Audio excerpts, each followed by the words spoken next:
अस्सलाम वालेकुम।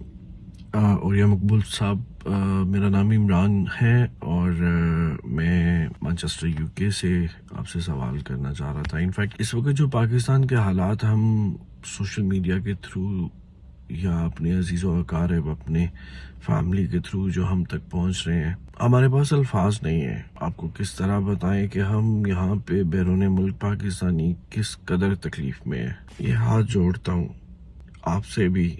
आप बहुत अच्छा बोलते हैं। आपने बारहा सबको समझाने की कोशिश की है।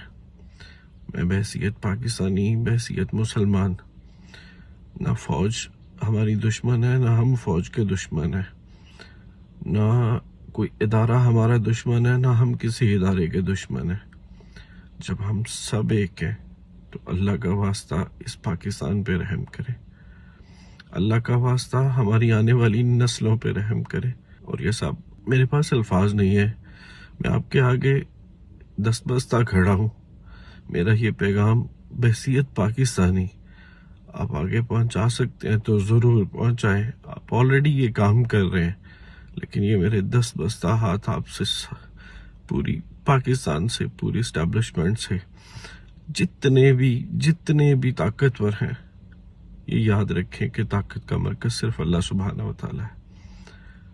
खुदारा हमारी आने वाली नस्लों के लिए पाकिस्तान को इस तरह का छोड़े कि हम उनके आगे शर्मिंदा ना हो। ये हाथ जोड़ के है कि पाकिस्तान बहुत प्यारी सरजमीन है। मैं अपने जज्बात काबू नहीं रख पाऊंगा। और ये सब, बहुत शुक्रिया। देखिए, ये बात पूरे मुल्क में इस वक्त महसूस की जा रही है। और मैं मतलब 68 साल मेरी उम्र है, को 51 साल मेरी एक्टिव लाइफ है, जिसमें सियासत भी है, जिसमें सहाफ़त भी है, जिसमें नौकरी भी है। मैंने ये वाली कैफियत इससे पहले पाकिस्तान में कभी नहीं देखी। यानी आप अंदाज़ा करें कि लोग के फॉर्म छीने जाते थे, लोगों को उनसे दूर किया जाता था, इलेक्शन से रोका जाता था, अगवा किया जाता रहा। 70 का इलेक्शन बेहतर हुआ था, उसके बाद 77 से लेके आगे सब जगह होता रहा। फ़ौज की आपस की रिफ्ट भी होती थी, लेकिन कभी इस तरह की सूरत हाल पैदा नहीं हुई। कम से कम सियासी दुनिया में औरतों को हाथ नहीं लगाया जाता था और स्कैंडलाइजेशन इस तरह की नहीं होती थी। लोगों के घरों की वीडियोस सामने नहीं आती थी। ये बहुत कुछ है। जब हम बहुत ही अखलाकी तौर पे गिर गए हैं, उनकी बात बिल्कुल ठीक है। और इसका रास्ता सिर्फ़ एक यही है कि कम से कम हम इस वक्त, हमारी इस्टेब्लिशमेंट पीछे हट जाए और इस मुल्क में जो कुछ किसी को सिलेक्ट करना चाहता है उसको सिलेक्ट करने दे और एक आज़ादाना माहौल पैदा हो, ताकि लोगों को अंदाज़ा हो कि जो कुछ भी है वो सुकून और इत्मीनान से उसको हासिल करें। आप सोचें कि बलूचिस्तान की जो सूरत हाल है, उस पर मैंने बहुत दफ़ा गुफ्तगू कर चुका हूँ। बलूचिस्तान की सूरत हाल इतनी खौफनाक है कि उसमें 70 से 75% इलाके के अंदर आपकी कोई रिट ही नहीं है। और आप हालत यह है कि अपने चहेतों को लाने के लिए आप उन लोगों के, अख्तर मैंगल जैसे लोगों के जो है वोट अपना रिजेक्ट करते हैं कि जो उस इलाके को संभाल सकते हैं, जिनकी वहाँ इज्जत है, जिसकी तौकीर है। आप अपने टोडियों को लाने के लिए आप वहाँ पर एक ख़ास किस्म का एक्शन बिल्टअप करते हैं। तो मैं तो यही कहता हूँ कि अल्लाह ताला वो उनके आंसू जो हैं, अल्लाह ताला जो इन हमारे उन लोगों तक पहुँचा दे कि जो सारा खेल खेल रहे हैं। अस्सलाम वालेकुम। और ये सर, मेरा नाम अब्दुल समद खान शिनवारी है और मैं यूके में रहता हूँ। मैंने उलमा कराम से हमेशा ये बात सुनी कि हुक्मरान अगर जालिम हो, जाबिर हो, फासिक हो, फाजिर हो, लेकिन अगर वो मुसलमान है तो उसकी हुकूमत एक्सेप्ट की जाती है। तो मेरा ये सवाल है कि अगर वो मुनाफिक भी हो तो क्या फिर भी उसकी हुकूमत तस्लीम की जा सकती है? वस्सलाम। देखें, ये मुलमात तो अपनी बात करते हैं। मैं रसूलुल्लाह सल्लल्लाहु अलैहि वसल्लम की हदीस आपके सामने सुनाता हूँ। आपने फरमाया सैयदुश्शुहदा हमज़ा हैं, और उसके बाद वो शख्स सैयदुश्शुहदा है जो जालिम बादशाह के सामने कलमा हक कहे और शहीद हो। इसी वजह से हम सैयदना इमाम हुसैन को सैयदुश्शुहदा कहते हैं, क्योंकि रसूलुल्लाह सल्लल्लाहु अलैहि वसल्लम एक सनद दे गए हुए हैं कि हर वो शख्स सैयदुश्शुहदा है कि जो जालिम बादशाह के सामने कलमा हक कहे और शहीद हो जाए।